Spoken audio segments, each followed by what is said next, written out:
Welcome to อุดมไซดินแดนอุดมวิไลพระเจ้าสิงห์คำแห่งนี้ผู้ทาสงามตาดินแดนใบสาพันปีน้ำกัดไหลเย็นทั้งปีผู้คนมากมีน้ำใจ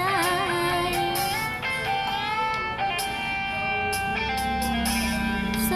กสตานำพาเฮามาพบกันสองเฮาเคยฝากสัมพันธ์หมายมันเป็นคู่เคียงกายอ้ายเอ่ยว่าจ้าว่าอยากเป็นเคยเมืองไซคำนั้นยังจำฝังใจเมื่ออ้ายจากไปบ่หวนคืนมา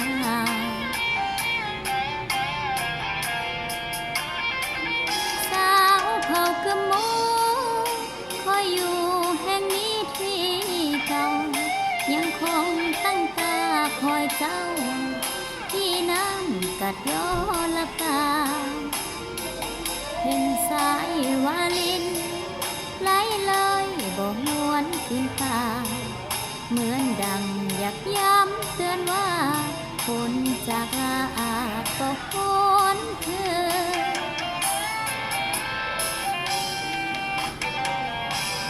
น้ำกัด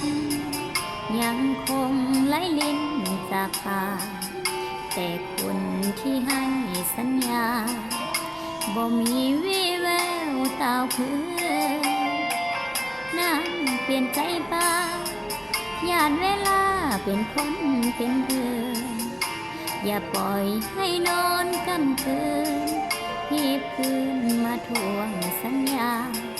อุดมใสยังคองคอยท่าน้ำกัดยอละปาคอยเจ้ากลับคืน